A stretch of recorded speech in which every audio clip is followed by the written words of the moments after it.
अस्सलाम वालेकुम everyone, welcome back to programming college. और आज की वीडियो में हम लोग फर्स्ट ईयर कंप्यूटर साइंस में चैप्टर नंबर 3 स्टार्ट करने जा रहे हैं, जिसका नाम है एल्गोरिदम्स एंड प्रॉब्लम सॉल्विंग। और आज हमारा जो टॉपिक होगा वो इस चैप्टर का फर्स्ट टॉपिक होगा अंडरस्टैंडिंग कंप्यूटेशनल प्रॉब्लम्स।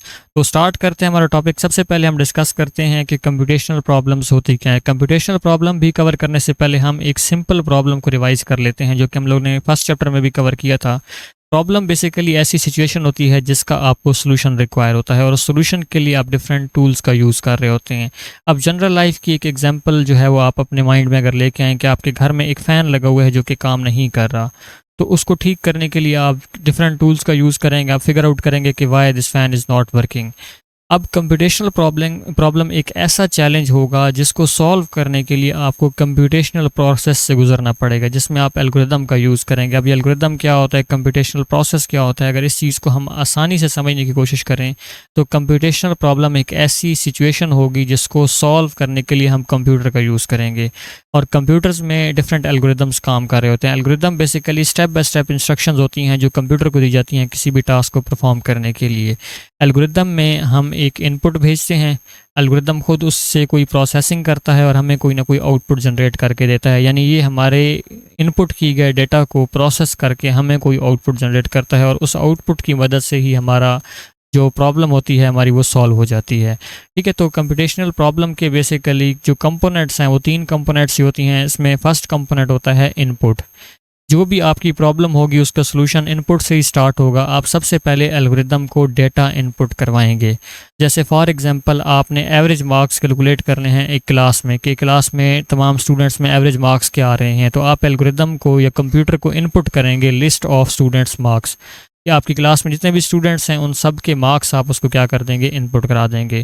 फिर प्रोसेसिंग क्या हो रही होगी, वो स्टेप बाय स्टेप प्रोसीजर होगा, वो या वो जो रूल्स अप्लाई हो रहे हैं उस इनपुट के ऊपर आउटपुट जनरेट करने के लिए, उसको हम प्रोसेसिंग कहेंगे। ये एल्गोरिदम अपने एंड पे कर रहा होगा। तो प्रोसेस अब यहाँ पे क्या होगा एग्जांपल में, कि जब आपने स्टूडेंट्स के मार्क्स दिए हैं तो प्रोसेसिंग में वो तमाम मार्क्स ऐड होंगे, फिर टोटल नंबर ऑफ स्टूडेंट्स पे जो है वो डिवाइड हो रहे होंगे, और एंड पे एक रिज़ल्ट जनरेट होगा। तो उस रिज़ल्ट को हम आउटपुट कहेंगे। जो रिज़ल्ट प्रोड्यूस हुआ है एल्गोरिदम से प्रोसेसिंग के बाद, उसको हम क्या कह रहे होते हैं, आउटपुट कह रहे होते हैं। तो अब यहाँ पे हमें आउटपुट क्या मिलेगी, क्लास के एवरेज मार्क्स मिल जाएंगे। तो 3 प्रोसेस में हमारी प्रॉब्लम सॉल्व हुई है। प्रॉब्लम हमारी यही थी कि हमने फाइंड करना था कि क्लास में एवरेज मार्क्स कितने हैं एक सब्जेक्ट के। तो हमने इनपुट क्या किए हैं यहाँ पे, तमाम स्टूडेंट्स की मार्क्स की लिस्ट, और एल्गोरिदम ने खुद से प्रोसेसिंग की है, और हमें जो है वो आउटपुट में क्या जनरेट करके दिए हैं, उसने एवरेज मार्क्स कैलकुलेट करके दिए हैं। अब ये एक कंप्यूटेशनल प्रॉब्लम थी, इसको सॉल्व करने के लिए हमने कंप्यूटर का यूज़ किया, और कंप्यूटर ने ही हमें आउटपुट में एवरेज मार्क्स कैलकुलेट करके दिए। तो ऐसी प्रॉब्लम, अगर आप इस चीज़ को दोबारा कवर करें कि ऐसी प्रॉब्लम जिसको सॉल्व करने के लिए कंप्यूटेशनल प्रोसेस यानी कंप्यूटर का यूज़ किया जाए, कंप्यूटर के अंदर कोई प्रोसेसिंग की जाए एल्गोरिदम्स यूज़ करते हुए, तो उसको हम कंप्यूटेशनल प्रॉब्लम कह रहे होते हैं। अब हम लोगों ने ये जो कंपोनेंट्स पढ़े हैं, ये तो इसके कंपोनेंट्स से हमने कंप्यूटेशनल प्रॉब्लम्स को क्लासीफाई किया हुआ है। डिफरेंट टाइप्स भी कह सकते हैं आप इनको, ठीक है, या आपने इनकी कैटेगरीज बनाई हुई हैं, इनके करैक्टरिस्टिक्स और कैसे इनको सॉल्व, इनके थ्रू सॉल्व होती हैं चीज़ें, उसकी बेस पे हमने इनकी कैटेगरीज बनाई हुई हैं। जिसमें फर्स्ट हमारी प्रॉब्लम है डिसीजनल प्रॉब्लम्स, या जिनको डिसीजन प्रॉब्लम भी कहते हैं, जहाँ पे हमारी आउटपुट सिंपल येस या नो में आएगी। ठीक है, फॉर एग्जांपल हम कहते हैं कि क्या 5 ग्रेटर है 3 से, तो इसने रिज़ल्ट येस दे दिया है। हम कहते हैं कि या 3 ग्रेटर है देन है 5, तो यहाँ पे रिज़ल्ट हमें नो मिल जाएगा। तो ऐसी प्रॉब्लम्स जिनका सोल्यूशन येस या नो की फॉर्म में होगा उसको हम डिसीजन प्रॉब्लम्स कहेंगे। सेकंड होगी हमारी सर्चिंग प्रॉब्लम्स, ठीक है, जहाँ पे टास्क हमारा ये होगा कि आपने कोई चीज़ सर्च करनी होगी किसी भी क्राइटेरिया की बेस पे। जैसे आपने लिस्ट ऑफ रूट में एप्पल फाइंड करना हो, आपके पास, आपने चैप्टर नंबर 2 में पीछे प्रोग्रामिंग पढ़ी है, तो आपके पास लिस्ट ऑफ रूट्स पढ़ी है, ठीक है, और वहाँ डिफरेंट फ्रूट्स के नाम हैं, तो आपने फाइंड करना है कि एप्पल कौन से नंबर पे है। तो अब आप ये चीज़ सर्च कर रहे हैं कि एप्पल कौन से नंबर पे है। तो ऐसी प्रॉब्लम्स जहाँ आपने कोई चीज़ सर्च करनी होगी उनको हम लोग सर्च प्रॉब्लम्स कह रहे होंगे। उसके बाद जो हमारी थर्ड टाइप आएगी वो होंगी ऑप्टिमाइजेशन प्रॉब्लम्स, जहाँ पे आपका गोल होगा बेस्ट सोल्यूशन फाइंड करने का। ठीक है, जैसे फॉर एग्जांपल आप गूगल मैप का यूज़ करते हैं, जिसके थ्रू आप अपने स्कूल या कॉलेज का शॉर्टेस्ट रूट फाइंड करते हैं। अब देखें आप कि ये सोर्स है और ये डेस्टिनेशन है। सोर्स से डेस्टिनेशन तक पहुंचने के डिफरेंट जो है वो रास्ते हो सकते हैं।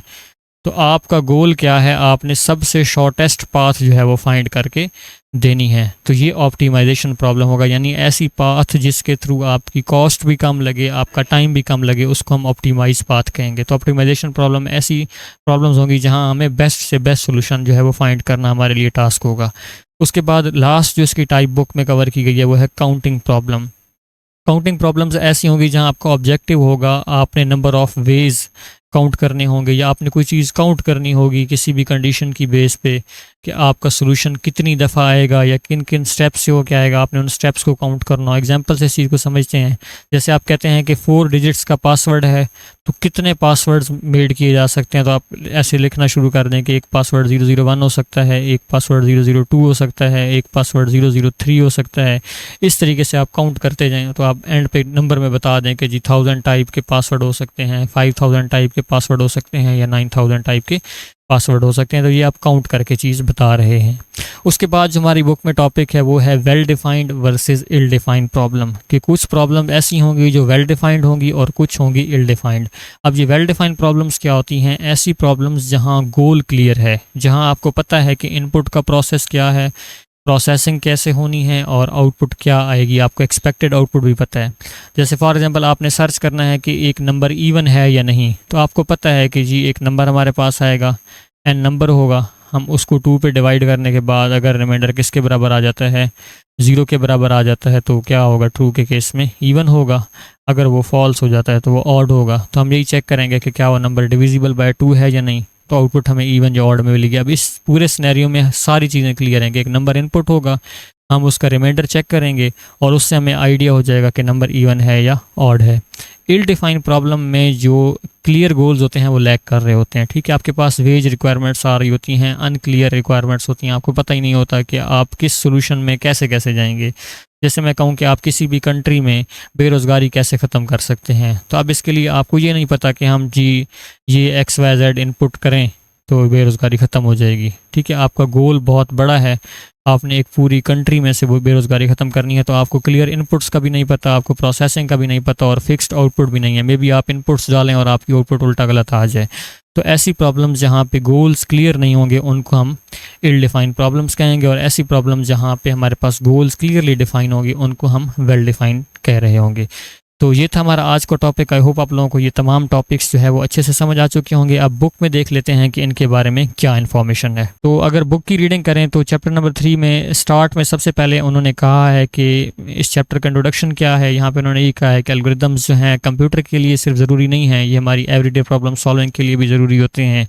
और हम इस चैप्टर में कंप्यूटेशनल प्रॉब्लम्स को जो है वो पहले पढ़ेंगे, वो क्या होती हैं, उनको हम लोग जी डिस्क्राइब करना सीखेंगे, फिर उसकी डिफरेंट टाइप्स ऑफ एल्गोरिदम्स की तरफ जाएंगे और हम कैसे एल्गोरिदम की एफिशिएंसी को मेजर कर सकते हैं, कैसे हमें पता चलेगा कि एल्गोरिदम अच्छा है या नहीं है, कैसे बेस्ट सोल्यूशन फाइंड करना है, ये सारी चीज़ें हम इस चैप्टर में कवर करेंगे। फर्स्ट टॉपिक हमारा यही था, हमने कंप्यूटेशनल प्रॉब्लम के बारे में पढ़ा, फिर हमने स्टेप्स पढ़े कि कौन कौन से स्टेप एग्जीक्यूट हो रहे होते हैं कि कंप्यूटेशनल प्रॉब्लम में, वो इनपुट आउटपुट और प्रोसेसिंग के थे। फिर हम लोगों ने इसके करेक्टराइज़ किए इनको, ठीक है, इसकी डिफरेंट क्लासिफिकेशन कर ली है, जिसमें हमने कहा है कि एक डिसीजनल प्रॉब्लम्स होंगी, एक सर्चिंग प्रॉब्लम होंगी, एक ऑप्टिमाइजेशन प्रॉब्लम होंगी और एक काउंटिंग प्रॉब्लम होगी। उसके बाद हमने वेल डिफाइंड और इल डिफाइंड प्रॉब्लम्स को कवर किया कि वेल डिफाइंड प्रॉब्लम्स कौन सी होती हैं और इल डिफाइंड प्रॉब्लम कौन सी होती हैं। यहाँ पे इन्होंने एक फ्लो चार्ट भी बनाया, उन्होंने कहा है कि आप स्टार्ट करेंगे अपना प्रोग्राम, उसके बाद आप एक इंटीजर इनपुट कराएंगे, इंटीजर x में चला जाएगा, अगर x को 2 पे मॉडुलस लेते हैं और रिमाइंडर 0 के बराबर आ जाता है तो वो इवन होगा, अगर फॉल्स हो जाता है तो वो ऑड होगा। तो ये एक फ्लो चार्ट भी क्लियर बता रहा है हमें, ये वेल डिफाइंड प्रॉब्लम का ही एक एग्जांपल है। तो इससे हमें सारी चीज़ें क्लियर हो रही हैं कि हाँ ये इनपुट्स होंगी और ये आउटपुट्स होंगी। तो ये था हमारा आज का टॉपिक और आई होप आप लोगों को ये टॉपिक अच्छे से समझ आ चुका होगा। कल की वीडियो में हम लोग एल्गोरिदम्स फॉर प्रॉब्लम सॉल्विंग, जिनमें हम लोगों ने जनरेट एंड टेस्ट एल्गोरिदम को काफ़ी डिटेल में कवर करना है। तो आज की वीडियो के रिलेटेड अगर आपका कोई भी क्वेश्चन हो तो कॉमेंट सेक्शन में पूछ सकते हैं। वीडियो अगर आप लोग को अच्छी लगी हो तो वीडियो को लाइक कर मेरे चैनल को सब्सक्राइब करना ना भूलिएगा। मिलेंगे नेक्स्ट वीडियो में जनरेट एंड टेस्ट एल्गोरिदम के साथ, तब तक के लिए अल्लाह हाफिज़।